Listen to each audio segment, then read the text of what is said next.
Hi students, welcome to your new class. ഇന്നത്തെ ക്ലാസ്സിൽ നമ്മൾ ഡിസ്കസ് ചെയ്യാൻ പോകുന്ന ടോപ്പിക്കാണ് നിയോ ക്ലാസിക്കൽ തിയറി. ലാസ്റ്റ് ക്ലാസ്സിൽ നമ്മൾ ഡിസ്കസ് ചെയ്തായിരുന്നു ക്ലാസിക്കൽ തിയറി അല്ലെങ്കിൽ ക്ലാസിക്കൽ തോട്ട്സ്. അതിൽ പ്രധാനപ്പെട്ട 3 സബ് ഡിവിഷൻ ഉണ്ടായിരുന്നു. ഇനി അതിന് ശേഷം അതിൻ്റെ ഒരു എക്സ്റ്റെൻഡഡ് ഫോമാണ് അല്ലെങ്കിൽ അതിനൊരു കണ്ടിന്യൂഷൻ ആയിട്ട് തന്നെ വന്നൊരു തിയറിയാണ് നിയോ ക്ലാസിക്കൽ തിയറി എന്ന് പറയുന്നത്. ഈ ഒരു തിയറിയുടെ ഫൗണ്ടർ എന്ന് പറയുന്നത് ജോർജ് എൽട്ടൺ മേയോ ആണ്. ആൻഡ് ഈ ഒരു തിയറി ഫോക്കസ് ചെയ്യുന്നത്, അതായത് ക്ലാസിക്കൽ തിയറിയിൽ ഏറ്റവും കൂടുതൽ ഫോക്കസ് ചെയ്തിട്ടുണ്ടായിരുന്നത് on structure and physical aspects. ഒരു വർക്കറുടെ ഫിസിക്കൽ ആസ്പെക്ട്സും സ്ട്രക്ചറിനുമായിരുന്നു ഉണ്ടായിരുന്നത്. ബട്ട് നിയോ ക്ലാസിക്കൽ തിയറിയിലേക്ക് വന്നപ്പം അവർ കുറച്ചുകൂടി ഇമ്പോർട്ടൻസ് കൊടുക്കുന്നത് human and social aspects of the worker. അതായത് ജോലി ചെയ്യുന്ന ഓരോ എംപ്ലോയീസിനെയും അവർ നല്ല രീതിയിൽ തന്നെ കൺസിഡർ ചെയ്തു, അവരുടെ സോഷ്യൽ ആസ്പെക്ട്സുകൾ ഉൾക്കൊണ്ടു എന്നുള്ളതാണ് ഈ ഒരു തിയറിയിൽ പറയുന്നത്. സോ ഈ ഒരു തിയറിനെ പറയുന്നൊരു വേറൊരു പേരാണ് ബിഹേവിയറൽ തിയറി ഓഫ് ഓർഗനൈസേഷൻ അല്ലെങ്കിൽ ഹ്യൂമൻ റിലേഷൻ അപ്രോച്ച് എന്ന പേരിൽ പറയുന്നത്. അപ്പോൾ പ്രധാനമായിട്ടും ഈ ഒരു തിയറിയിൽ പറഞ്ഞിരിക്കുക എന്ത് കാര്യങ്ങളെക്കുറിച്ചാണ്? ഒരു ഓർഗനൈസേഷൻ എന്ന് പറയുന്നത് എന്താണ്? സൊസൈറ്റി റിലേറ്റഡ് ആണ്, ഒരു സോഷ്യൽ സിസ്റ്റമാണ്, സമൂഹവുമായി അടുത്ത് ചേർന്ന് പോകുന്ന ഒരു സംവിധാനമാണ് ഓർഗനൈസേഷൻ എന്ന് പറയുന്നത്. And its performance does not get affected by the human actions. ഒരിക്കലും ആ കമ്പനിയുടെ പെർഫോമൻസ് എന്ന് പറയുന്ന ഒരിക്കലും മനുഷ്യൻ്റെ ഏതെങ്കിലും തരത്തിലുള്ള ഒരു പ്രവൃത്തി കൊണ്ട് അത് മോശമായിട്ട് ബാധിക്കരുത് എന്നുള്ളതാണ് പറയുന്നത്. Elton Mayo considered as the father of human relation movement. മാനുഷിക പ്രാധാന്യം ഏറ്റവും കൂടുതൽ കൊടുത്തിരിക്കുന്ന ഒരു തിയറിയാണ് നിയോ ക്ലാസിക്കൽ തിയറി എന്ന് പറയുന്നത്. ഇനി ഇതിന്റെ ഭാഗമായിട്ട് തന്നെ പ്രധാനമായിട്ടും നമുക്ക് നോക്കാനുള്ള 2 തിയറീസ്. അപ്പോൾ നമ്മൾ ഓൾറെഡി പറഞ്ഞു അവിടെ ബിഹേവിയറൽ തിയറിക്കാണ് അല്ലെങ്കിൽ ഹ്യൂമൻ റിലേഷനാണ് ഇമ്പോർട്ടൻസ് എന്ന് പറഞ്ഞിട്ടുണ്ട്. അപ്പോൾ ഇതിൽ ഇൻ്റഗ്രേറ്റ് ചെയ്തുകൊണ്ട് ഈ 2 കാര്യങ്ങളും പ്രാധാന്യത്തോടെ ഇൻ്റഗ്രേറ്റ് ചെയ്തുകൊണ്ട് കൊണ്ടുവന്ന തിയറിയാണ് ഹ്യൂമൻ റിലേഷൻ തിയറി എന്ന് പറയുന്നത്. ഹ്യൂമൻ റിലേഷൻ തിയറി എന്ന് പറയുമ്പോൾ ഇതിൽ പ്രധാനമായിട്ടും എംഫസൈസ് ചെയ്യുന്നത് his main hypothesis is that relation between employer and employee should be humanistic. എപ്പോഴും ഒരു സ്ഥാപനത്തിലെ എംപ്ലോയിയും എംപ്ലോയറും തമ്മിൽ നല്ലൊരു മാനുഷികമായിട്ടുള്ള ഒരു ബന്ധം അല്ലെങ്കിൽ ഒരു പരിഗണന അങ്ങോട്ടും ഇങ്ങോട്ടും കൊടുത്തിട്ടുണ്ടാവണം. ഒരിക്കലും ഒരു മെക്കാനിക്സ്റ്റ് ആയിരിക്കരുത് എന്ന് പറയുമ്പം ഒരു മെഷീനെ പോലെ മനുഷ്യനെ അവിടെ ട്രീറ്റ് ചെയ്യരുത്. Employees and workers deserve to be treated. നമ്മുടെ സ്ഥാപനത്തിൽ വർക്ക് ചെയ്യുന്ന ഓരോ എംപ്ലോയിക്കും ഓരോ വർക്കർക്കും അവരെ ഒരു വ്യക്തിയായിട്ട് കണക്കാക്കാനും അവർക്കുള്ള അഭിമാനം അല്ലെങ്കിൽ സെൽഫ് റെസ്പെക്റ്റ് അത് നമ്മൾ കൊടുത്തുകൊണ്ട് വേണം നമ്മുടെ ഒരു പ്രൊഡക്ഷൻ സിസ്റ്റത്തിനെ ഇൻ്റർചേഞ്ച് ചെയ്യാൻ അല്ലെങ്കിൽ ഫാക്ടേഴ്സ് ഓഫ് പ്രൊഡക്ഷനെ കമ്പൈൻ ചെയ്യാൻ എന്നുള്ളതാണ് അവിടെ പ്രത്യേകിച്ച് പറഞ്ഞിരിക്കുന്നത്. ആൻഡ് രണ്ടാമത്തെ ഒരു തിയറിയിൽ പറഞ്ഞിരിക്കുന്നത് ഹ്യൂമൻ ബിഹേവിയർ തിയറിയാണ്. ഒന്ന് മനുഷ്യനുമായിട്ടുള്ള ആ ഒരു ബന്ധം റിലേഷനെ കാണിക്കുന്നതാണെങ്കിൽ ഇവിടെ മനുഷ്യന്റെ സ്വഭാവത്തിനാണ് ഇമ്പോർട്ടൻസ് കൊടുക്കുന്നത്. It heavily concentrates on people aspects of management. ഈ 2 തിയറീസും പീപ്പിളിനാണ് ഏറ്റവും കൂടുതൽ ഇമ്പോർട്ടൻസ് കൊടുത്തത്. ഇവിടെ അതിൻ്റെ പ്രത്യേകത എന്താണ്? ഹ്യൂമൻ ബിഹേവിയർ അപ്രോച്ചാണ്. കാരണം ഓരോ വ്യക്തികളുടെയും സ്വഭാവം എന്ന് പറയുന്നത് ഡിപ്പെൻഡ് ചെയ്യുന്നത് പല തരത്തിലുള്ള തിയറീസും ടെക്നിക്സും അതുമായി ബന്ധപ്പെട്ട സോഷ്യൽ സയൻസുകൾ, സൈക്കോളജി, സോഷ്യോളജി, ആന്ത്രപ്പോളജി, അതേപോലെ തന്നെ അതിനെക്കുറിച്ചൊക്കെ ഹ്യൂമൻ ബിഹേവിയർ സ്റ്റഡി ചെയ്യുന്ന മേഖലകളാണ് ഈ പറഞ്ഞതെല്ലാം. സോ ഈ ഒരു അപ്രോച്ചിൽ കുറച്ചും കൂടി കാര്യങ്ങൾ പറഞ്ഞിരിക്കുന്നത് എന്താ? Direction of the activities of A group of people. ഒരു കൂട്ടം ആളുകളുടെ പ്രവർത്തനങ്ങളെ നമ്മൾ ഏത് ദിശയിലേക്കാണ് കൊണ്ടുവരേണ്ടത്? കോമൺ ആയിട്ടുള്ള ഒബ്ജക്റ്റീവ്സ് എന്താണോ അത് അക്കംപ്ലിഷ് ചെയ്യാൻ വേണ്ടിയിട്ടായിരിക്കണം അവരുടെ പ്രവർത്തനങ്ങളെ നമ്മൾ ഗൈഡ് ചെയ്യേണ്ടത്, ഇൻസ്ട്രക്ട് ചെയ്യേണ്ടത് എന്നുള്ളതാണ് പറയുന്നത്. അപ്പോൾ ഈ ഒരു ബിഹേവിയറൽ സയൻസ് തിയറിയിൽ പ്രധാനമായിട്ട് പറയുന്നതും ആര് തമ്മിലാണ്? മനുഷ്യനും തമ്മിലുള്ള അല്ലെങ്കിൽ മനുഷ്യന്മാർക്കിടയിലുള്ള റിലേഷൻസിനെ കുറിച്ചാണ് കൂടുതലായിട്ട് ഇത് ഊന്നി പറഞ്ഞിരിക്കുന്നത്.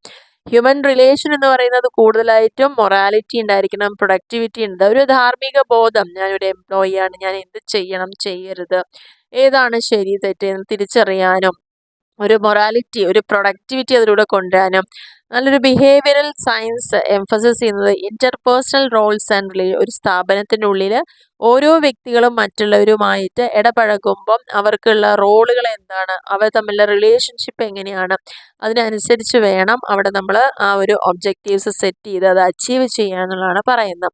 അപ്പോൾ ഹ്യൂമൻ ബിഹേവിയറിന് ഇമ്പോർട്ടൻസ് കൊടുത്തു, ആദ്യത്തെ കേസിലെ ഹ്യൂമൻ റിലേഷൻ ഇമ്പോർട്ടൻസ് കൊടുത്തു. അപ്പോൾ ഈ രണ്ടും ഒരു മാനുഷിക പരിഗണന കൂടുതൽ കൊടുക്കുന്ന ഒരു തിയറിയാണ് ഇത് നിയോ ക്ലാസിക്കൽ തിയറി എന്ന് പറയുന്നത്.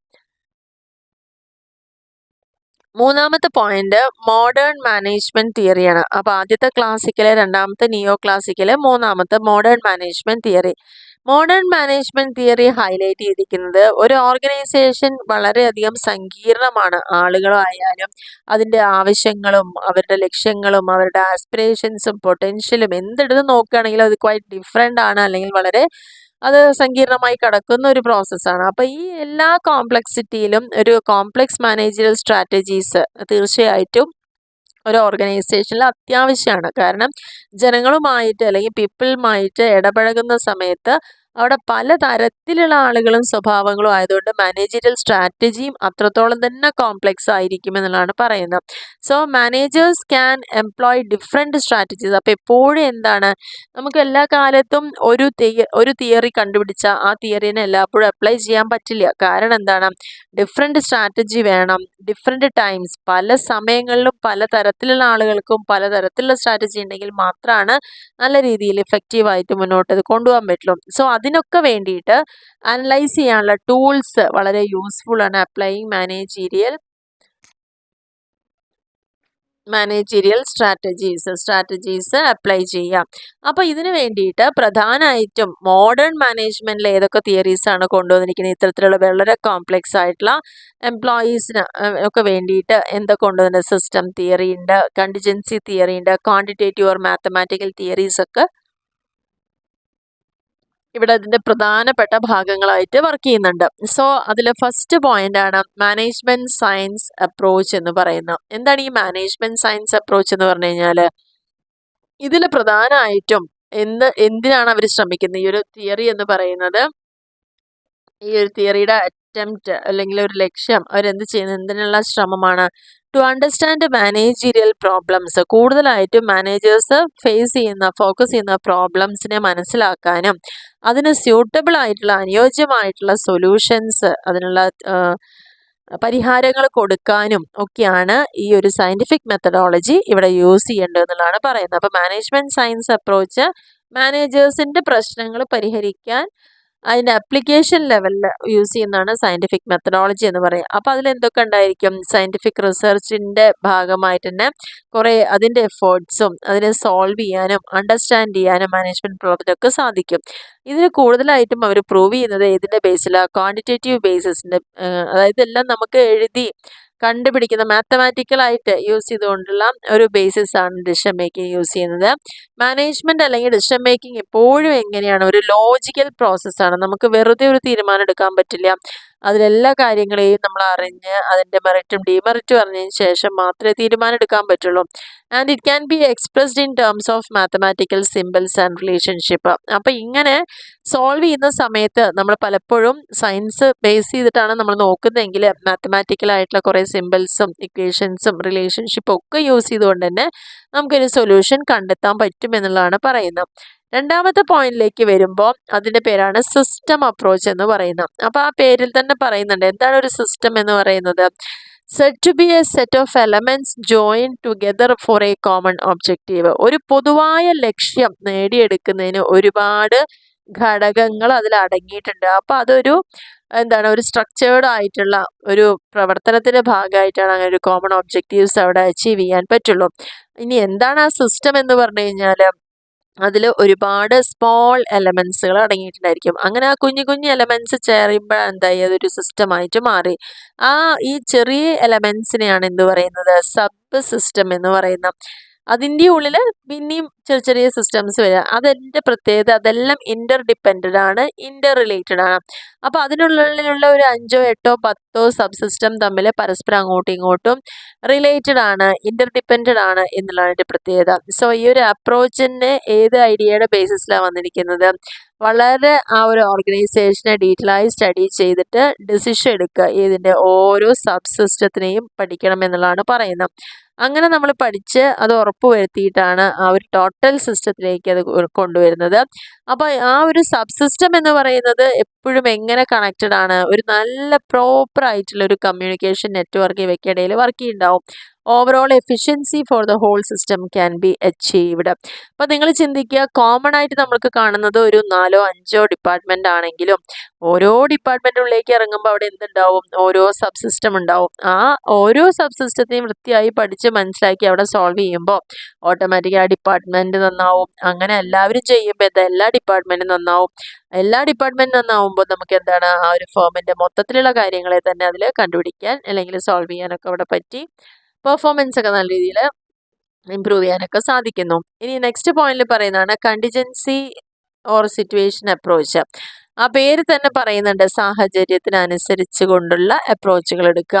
The whole body of management knowledge should be practised by the managers selectively.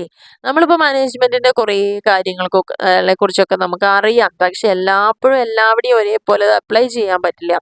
അപ്പൊ മാനേജർ എന്ത് ചെയ്യണം, അങ്ങനെ പഠിച്ചു വെച്ച കുറേ കാര്യങ്ങളെ സെലക്റ്റീവ് ആവണം. അതായത് എവിടെയാണോ ഓരോന്ന് അപ്ലൈ ചെയ്യേണ്ടത് അവിടെ എന്ത് വേണമെന്ന് തീരുമാനിക്കാൻ അവർക്ക് കഴിയണം. According to the need and circumstances of each case. ഓരോ കേസിൻ്റെയും അവസ്ഥ, സാഹചര്യങ്ങൾ, അതിൻ്റെ ആവശ്യകത അതറിഞ്ഞിട്ട് വേണം അവിടെ സെലക്റ്റീവായിട്ട് മാനേജർ ഡെസിഷൻ എടുക്കുക എന്നുള്ളതാണ് പറയുന്നത്. അല്ലെങ്കിൽ പ്രിൻസിപ്പിൾസും പ്രാക്ടീസസും ഒക്കെ മാനേജ്മെൻറ്റിൻ്റെ അപ്ലൈ ചെയ്യുന്നത് എന്തിനെ അടിസ്ഥാനപ്പെടുത്തിയിട്ടാ, സിറ്റുവേഷണൽ.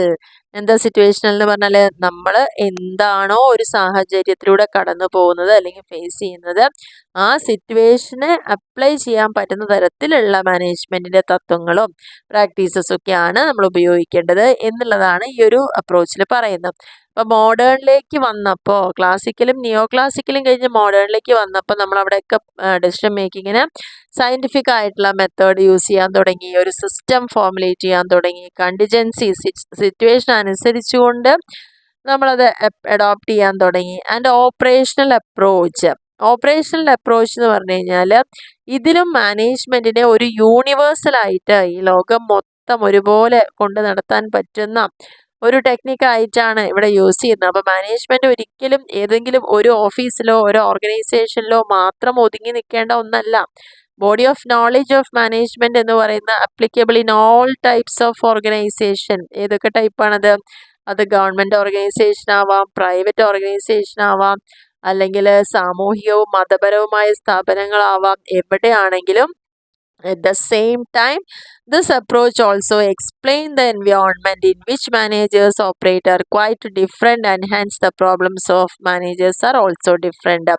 അപ്പോൾ ഒരേ സമയം തന്നെ ഈ ഒരു അപ്രോച്ചിൽ എന്താണ് എക്സ്പ്ലെയിൻ ചെയ്യുന്നത്, ആ ഒരു എൻവയോൺമെന്റ്, ആ സമയത്തുള്ളൊരു ചുറ്റുപാട്, അവിടെ മാനേജേഴ്സ് ഓപ്പറേറ്റ് ചെയ്യുന്ന ഡിഫറെൻ്റ് ആയിട്ടുള്ളതും അതേപോലെ പല തരത്തിലുള്ള പ്രോബ്ലംസ് ആണ് അവരെപ്പോഴും ഫേസ് ചെയ്യുന്നത്. അപ്പോൾ അതെല്ലാം എങ്ങനെയായിരിക്കും, ഒന്നിനൊന്ന് പരസ്പരം വ്യത്യസ്തമായിരിക്കും എന്നുള്ളതാണ് പറയുന്നത്. അപ്പോൾ ആ ഒരു ഓപ്പറേഷൻ എന്ന് പറയുമ്പോൾ ചെയ്യുമ്പോൾ പ്രവൃത്തിയാണ്. അപ്പോൾ ഓരോന്നിലും ചെയ്യുന്ന വർക്ക് എന്താ, ഡിഫറെൻ്റ് ആയിരിക്കും.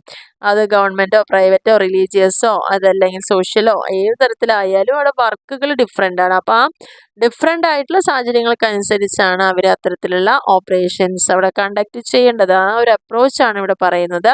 അപ്പോൾ എപ്പോഴും ഒരു നല്ല മാനേജർ എന്ത് ചെയ്യണം, എല്ലാ മാനേജ്മെൻറ്റ് കാര്യങ്ങളെക്കുറിച്ചും അറിവുള്ള ആളാവുകയും and should apply it only by considering. അതെന്തറിഞ്ഞിട്ടും കാര്യമില്ല, നമ്മുടെ അവിടുത്തെ ആ ഒരു സാഹചര്യം in which he is working, ഏത് സാഹചര്യത്തിൽ നിന്നുകൊണ്ടാണോ അദ്ദേഹം വർക്ക് ചെയ്തുകൊണ്ടിരിക്കുന്നത് ആ സാഹചര്യത്തിന് അനുസൃതമായിട്ടുള്ള ആ ഒരു നോളജാണ് അദ്ദേഹം നേടിയെടുക്കേണ്ടതും അപ്ലൈ ചെയ്യേണ്ടതും എന്നുള്ളതാണ് ഓപ്പറേഷണൽ അപ്രോച്ച് എന്ന് പറയുന്നത്. അപ്പോൾ ഇതിൽ മോഡേൺ മാനേജ്മെന്റ് കുറച്ചും കൂടി ഡീറ്റെയിൽ ആയിട്ട് പോകുന്നുണ്ട്. ഇവിടെ കോമൺ ആയിട്ടുള്ള പ്രധാനപ്പെട്ട 4 പോയിന്റുകളാണ് നമ്മൾ ഡിസ്കസ് ചെയ്തത്. നിയോ ക്ലാസിക്കൽ തിയറി എന്ന് പറയുന്നതിൽ 2 കാര്യങ്ങളും മോഡേൺ മാനേജ്മെന്റിലേക്ക് വന്നപ്പോൾ ഒരു 4 പോയിന്റുകളാണ് നമ്മൾ എക്സ്പ്ലെയിൻ ചെയ്തത്. അപ്പോൾ ഇതിൽ ഒരു ഇവല്യൂഷൻ ഏകദേശം ആ ഒരു പരിണാമത്തിലേക്ക് എത്തിക്കൊണ്ടിരിക്കുക. ഒരു 3rd സ്റ്റേജിൽ നമ്മൾ മോഡേൺ മാനേജ്മെന്റിലേക്ക് എത്തിയിട്ടുണ്ട്. അപ്പോൾ അവിടെ വന്നിട്ട് കിട്ടുന്ന കുറേ ഡെവലപ്ഡ് ആയിട്ടുള്ള ഐഡിയാസും കോൺസെപ്റ്റുകളെ കുറിച്ചൊക്കെയാണ് ഇനി നമുക്ക് എക്സ്പ്ലെയിൻ ചെയ്ത് പഠിക്കാനുള്ളത്. സോ ഇന്നത്തെ ഈ ഒരു ക്ലാസ്സിൽ നമ്മൾ ഇത്ര മാത്രമേ ഡിസ്കസ് ചെയ്യുന്നുള്ളൂ. 2 കാര്യങ്ങളാണ്, നിയോ ക്ലാസിക്കൽ അപ്രോച്ചും മോഡേൺ അപ്രോച്ചും. ഇതിലെല്ലാ പോയിന്റുകളും നിങ്ങൾക്ക് കൃത്യമായിട്ട് മനസ്സിലായിട്ടുണ്ടാവുമെന്ന് വിചാരിക്കുന്നു. അതേപോലെ തന്നെ നിങ്ങൾക്ക് ക്ലാസ് ഇഷ്ടമാവുകയാണെങ്കിൽ തീർച്ചയായിട്ടും ഒന്ന് ലൈക്ക് ചെയ്യാനും ഷെയർ ചെയ്യാനും കമൻറ്റ് ചെയ്യാനും മറക്കരുത്. നിങ്ങളുടെ ഫ്രണ്ട്സിലേക്കൊക്കെ ഒന്ന് ഷെയർ ചെയ്ത് കൊടുക്കുക. സബ്സ്ക്രൈബ് ചെയ്യാതെ ഇനി ആളുകൾ കാണുന്നുണ്ട്, ഒരുപാട് പേരുണ്ട്. അപ്പോൾ ദയവ് ചെയ്തിട്ട് വീഡിയോ ഇഷ്ടമാവുകയാണെങ്കിൽ മാത്രം ഒന്ന് സബ്സ്ക്രൈബ് ചെയ്യാൻ മറക്കരുത്. ആൻഡ് ഇതേപോലെ തന്നെ നിങ്ങൾ സപ്പോർട്ട് ചെയ്യാനും മറക്കരുത്. ഇനി നിങ്ങളുടെ എക്സാം ടൈം ടേബിൾ ഏകദേശം 12-ാം തീയതിയാണെന്ന് പറയുന്നുണ്ട്. അപ്പോൾ അതിന് മാറ്റം വരുമോ അറിയില്ല. അങ്ങനെ ആണെങ്കിൽ ആ ഒരു എക്സാം ഓറിയൻറ്റഡ് ആയിട്ടുള്ള പല കാര്യങ്ങളും നമ്മൾ ഈ ചാനലിലൂടെ തന്നെ ഡിസ്കസ് ചെയ്തതായിരിക്കും. അപ്പോൾ അതുകൊണ്ട് തന്നെ നിങ്ങൾ ഇടുന്ന ഓരോ വീഡിയോസും ഫുള്ളായി തന്നെ വാച്ച് ചെയ്യാം. കാരണം എവിടെയാണ് ഇമ്പോർട്ടൻ്റ് ആയിട്ടുള്ള കാര്യങ്ങൾ പറയുന്നത് എന്നുള്ളത് നിങ്ങൾ ശ്രദ്ധാപൂർവം തന്നെ അത് കേട്ട് മനസ്സിലാക്കേണ്ടതുണ്ട്. അതുകൊണ്ടാണ് ഇത് പറയുന്നത്. Okay, thank